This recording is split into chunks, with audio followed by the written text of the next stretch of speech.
ಬತ್ಷೆಬಾಳೊಂದಿಗೆ ವಿಭಚಾರ ಮಾಡಿದೆ. ನೀ ನನ್ನನ್ನು ಕೇಳಿದ್ರೆ ಇನ್ನು ಎಷ್ಟು ಬೇಕಾದ್ರೂ ನಾನು ನಿನಗೆ ಕೊಡ್ತಾ ಇದ್ದೆ. ನೀ ಏನ್ ಕೇಳಿದ್ರು ನಾನು ಕೊಡ್ತಾ ಇದ್ದೆ. ನೀನಾದರೂ ಬತ್ಷೆಬಾಳೊಂದಿಗೆ ವಿಭಚಾರ ಮಾಡಿದಿ.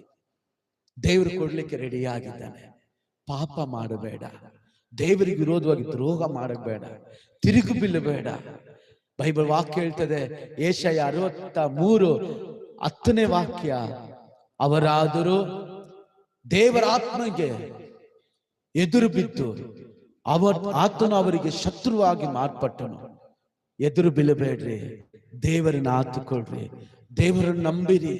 ಬೈಬಲ್ ಹೇಳ್ತದನೆ, ಬೈಬಲಲ್ಲಿ ಹೇಳಪಟ್ಟಿದೆ, ಅವನಾದರೂ ಉಬ್ಬಿಕೊಂಡನು, ಅವನಾದರೂ ಅಹಂಭಾವ ಪಟ್ಟನು, ಅವನಾದರೂ ತನ್ನನ್ನು ಹೆಚ್ಚಿಸಿಕೊಂಡನು. ಕಾರಣ ದೇವರು ಅವನನ್ನು ತಗ್ಗಿಸಿದರು ಅಂತ ದೇವರ ವಾಕ್ಯದಲ್ಲಿ ಎಚ್ಚರಿಕೆಯ ಮಾತುಗಳನ್ನ ನೋಡುತ್ತವೆ. ಆಮೇಲೆ ಯಾರಿಗೆ ಕೊಡ್ತಾರೆ?